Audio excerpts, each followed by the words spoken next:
போகுதடி. எதுக்குடா காத்துட்டு இருக்க? கூட்டிட்டு ஓட வேண்டியதானே. நான் காத்துக்கிட்டு இருக்கதே உனக்காக தாண்டி. என்னடா சொல்ற? நான் அப்படிப்பட்ட பொண்ணு இல்ல. போனா மண்டை, உனக்கு இப்படி ஒரு ஆசை இருக்கா? நீ எப்ப தீவனம் போடணும் தாண்டி நாங்க காத்துக்கிட்டு இருக்கோம். இப்படியே காத்துட்டு இருங்க. தீவனம் இல்ல, எங்க தாத்தா கோமணம் கூட வராது. சித்தி, எனக்கு 500 ரூபாய் பணம் வேணும். என்கிட்ட எதிரி பணம்? நேத்து நீ பீரோல வச்சத நான் பார்த்தேன். முட்டை கண்ணி எட்டி பாத்துருக்கா. சரிடி, நான் கேக்குற கேள்விக்கு பதில் சொல்லு தரேன். கேளு சித்தி. ஒரு கஷ்டமான கேள்வி கேட்கவா இல்ல 10 ஈஸியான கேள்வி கேட்கவா? ஒரு கஷ்டமான கேள்வி கேளு சித்தி.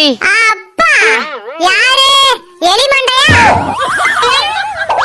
அந்த ஒரு கேள்விக்கு பதில் தெரியலனா பணம் கிடைக்காது. பரவாயில்லையா? பரவாயில்ல சித்தி. இந்த உலகத்துல முதல்ல வந்தது கோழியா சேவலா? கோழிதான். எப்படி சொல்ற? ஒரு கேள்வி தானே சித்தி கேக்குறேன்னு சொன்னேன். பணத்தை கொடு, நான் போறேன்.